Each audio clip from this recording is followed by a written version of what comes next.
Hello everyone. Video games are becoming more and more popular nowadays. And with this popularity comes a great deal of things.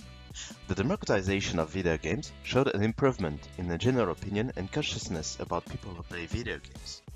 We can even say that playing video games, something that was considered lame or even bad in the 80s, is now something normal or even pretty cool. It even helps improve reflexes and skills. For example, a Nature study showed that action video games improve peripheral visual attention. Video games can also lead to enhanced eye-hand coordination and reflex responses, as well as increased contrast sensitivity, which is important in night driving when vision is reduced. Games involving teamwork also increase collaboration skills. So, on a pure skills review, people playing video games can be more valuable to their collaboration skills acquired while playing video games. Furthermore, compared to the 80s, more and more people play video games, and thus, more and more people can be in their own bubble and leave our world for a couple of minutes or hours. And finally, I'm pretty sure all of you have heard at least once of VR or AI, which are huge technological innovations. Well, they are strongly linked to video games. For example, AI was used to defeat the best chess players in the world. And VR was used mainly with the democratization of the Oculus Rift to play video games in total immersion. Oh, hello. Oh dear. Video games can have negative effects, even harmful in extreme cases. The heavy practice of video games without regulation by you could lead to a certain addiction. We could become addicted to it and not want to give it up. Everyone knows the cliché of the gamer who never showers. This same addiction is not necessarily dangerous at first sight, but the consequences it would have can change the game, isn't it, my dear? The isolation of oneself can have an impact on one's mental health. Also, as we all know, we play video games at night, which can affect our internal biology and reinforce the isolation of not functioning at the same time as society.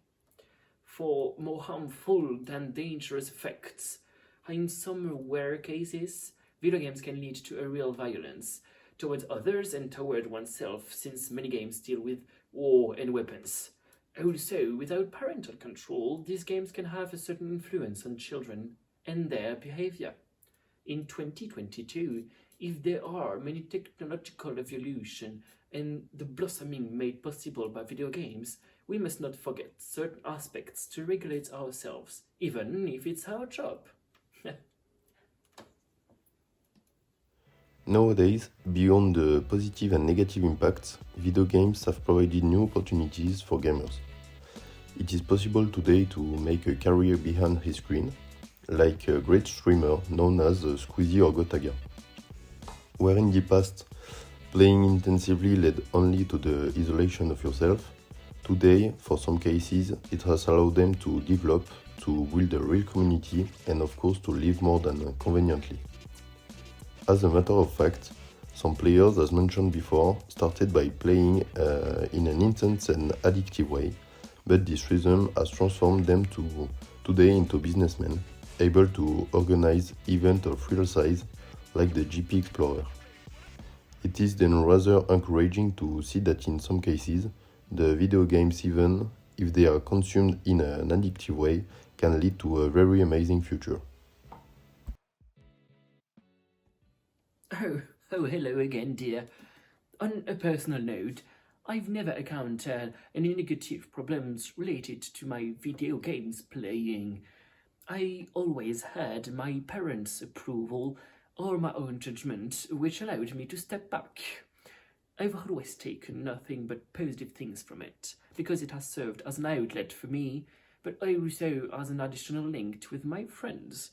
I was able to discover things and improve parts of myself. Oh, goodbye. Oh! I really have for my part a good experience with the game. In fact, I joined the community of players rather late compared to others, and I could consume all kinds of games.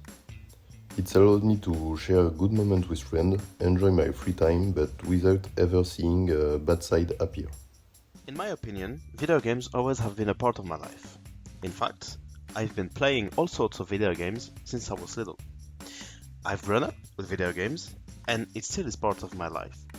Of course, the stereotype of the no-life gamer who doesn't shower and only eats pizza and chips is true, but it represents only a very, very small part of the community. The vast majority of gamers are regular people, and with video games being more and more hyped, I believe more and more people will be touched by them.